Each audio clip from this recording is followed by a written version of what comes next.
Saya disclaimer dulu sebelumnya, pada video ini saya akan berbicara beberapa fakta penyebab anxiety bisa lama sembuhnya. Dan pada fakta ini ada beberapa hal yang bisa menampar kamu, tapi juga bisa menjadikan motivasi untuk kamu. Fakta-fakta ini saya dapatkan dari pengalaman sendiri. Bagi kamu yang tidak siap tertampar dengan fakta-fakta yang ada dan tidak ingin cepat sembuh, lebih baik skip aja video ini. Karena video ini diperuntukkan untuk orang yang benar-benar mau belajar untuk cepat pulih. Jadi saya harapkan teman-teman kosongkan dulu gelasnya, biar ilmu dan informasinya mudah masuk dan cepat diserap.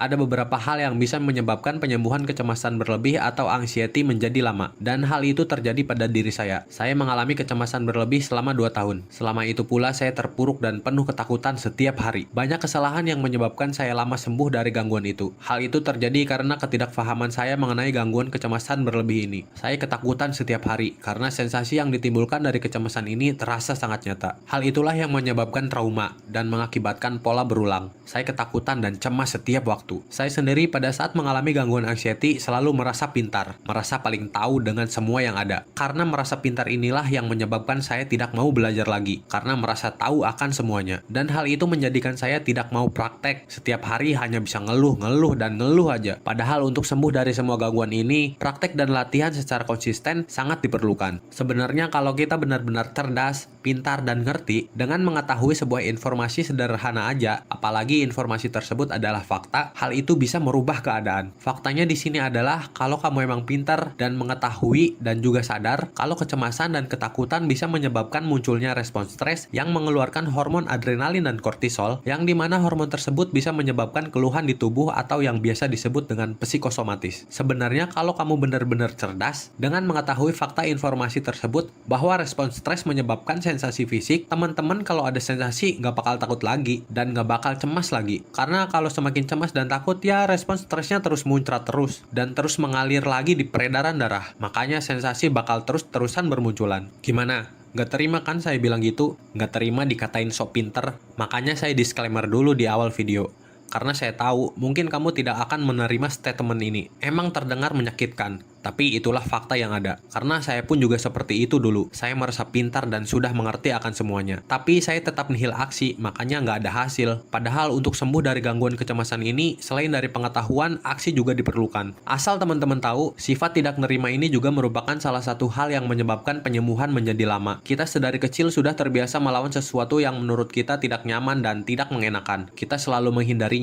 Kita selalu menyangkal hal yang menurut kita tidak sejalan. Sifat tidak nerima, sifat melawan yang dilatih sedari kecil inilah yang menyebabkan kecemasan dan sensasi fisik ini tetap bertahan. Sensasi fisik terus ada dengan pola berulang setiap waktu. Hal ini terjadi karena sebenarnya kita kaget dengan sensasi tersebut. Sensasi tersebut tidak nyaman dan belum pernah dirasakan sebelumnya. Karena sebelumnya kita belum pernah merasakan sensasi tersebut. Ditambah sensasi yang ditimbulkan dari respon stres ini tidak hanya satu. Sensasinya banyak dan kita berusaha melawannya. Berusaha agar sensasi tidak muncul. Dan perlawanan ini ternyata dianggap oleh otak sebagai ancaman juga. Otak otomatis mengaktifkan respons stres ketika kita merasa ada bahaya. Bahaya nyata ataupun bahaya yang dihasilkan dari imajinasi kita, otak tetap menganggapnya sebagai bahaya, yang kemudian menyebabkan keluarnya hormon stres, yang menyebabkan beberapa keluhan. Makanya ketika kita ada sensasi, kemudian kita cemas dengan sensasinya, sensasi tersebut semakin bertambah, karena di sini ada pola berulang. Di saat cemas, keluar sensasi. Di saat ada sensasi, kita cemas. Dan kecemasan terhadap sensasi ini menambah sensasi lagi. Jadi untuk mengatasinya jangan melawannya, tapi diterima sensasinya. Seolah-olah kita menikmati kalau sensasi itu hadir. Memang sulit, makanya perlu banyak latihan. Kemudian kesalahan yang menyebabkan penyembuhan menjadi lama adalah haus validasi dan selalu membanding-bandingkan. Ini juga faktor saya lama sembuh. Makanya saya masukin ke video ini. Pada saat saya mengalami keluhan psikosomatis karena kecemasan, saya selalu mencari validasi, selalu mencari penyamaan dengan orang lain. Semisal saya memiliki keluhan mata buram, saya selalu bertanya dan mencari orang yang memiliki keluhan yang sama. Memang kalau ada yang memiliki gejala yang sama, hal itu bisa menenangkan karena kita merasa tidak sendiri. Tapi ketenangan yang didapat hanya sementara. Sekarang saya tanya,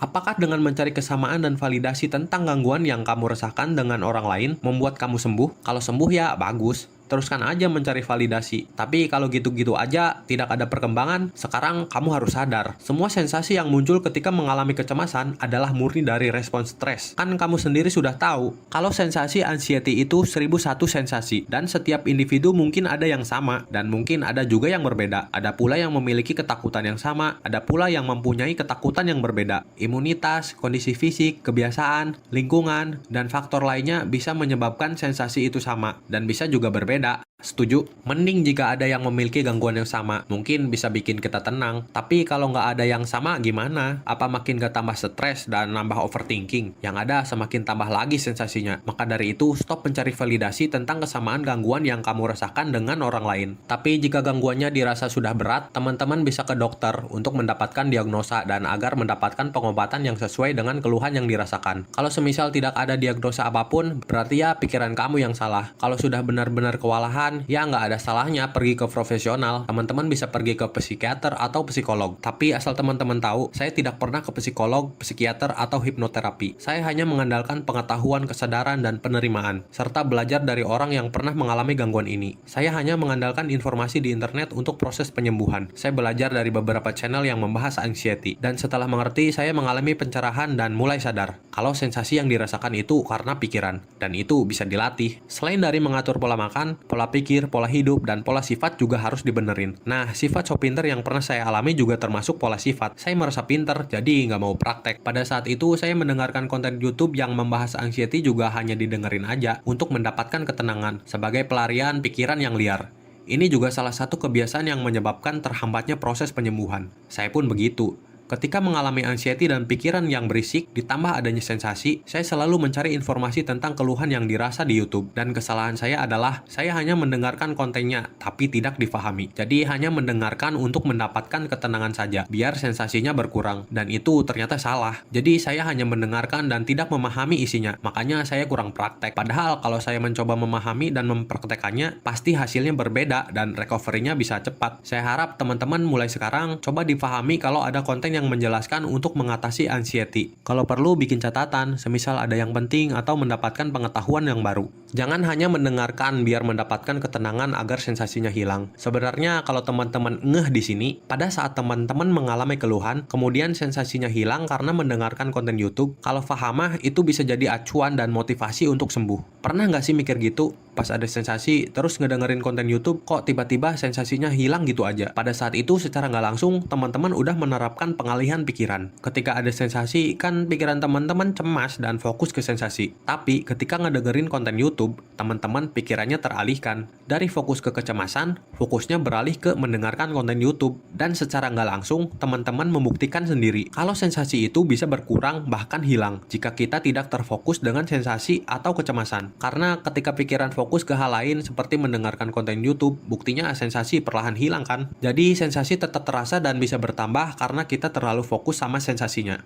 Coba teman-teman mulai sekarang berlatih untuk mengalihkan pikiran yang selalu tertuju ke sensasi, alihkan ke hal lain. Nah, hal ini kalau diterapkan di keseharian, berlatih fokus ke hal-hal lain, sensasi juga bakal jarang muncul dan bisa hilang. Intinya latihan dan lakukan secara repetisi biar terbiasa. Di konten saya padahal sudah dijelaskan dengan detail, solusi dan latihan apa saja yang bisa dilakukan. Dan itu semua hasil dari pengalaman saya sendiri. Jadi silahkan dicoba, kalau nggak mau ya terserah sih. Toh saya hanya berbagi aja sih, nggak maksa. Oke, cukup untuk video kali ini. Mohon maaf jika kata-kata saya agak sedikit pedas. Saya hanya berbicara beberapa fakta dan memang seperti itu adanya. Emang kalau fakta tuh agak susah buat diterima. Saya bukan dokter, saya bukan pakar atau ahli medis. Saya hanya orang yang pernah mengalami gangguan ini. Jangan lupa subscribe agar saya terus semangat memberikan edukasi dan pengalaman mengenai anxiety, GERD, dan psikosomatis. Terima kasih.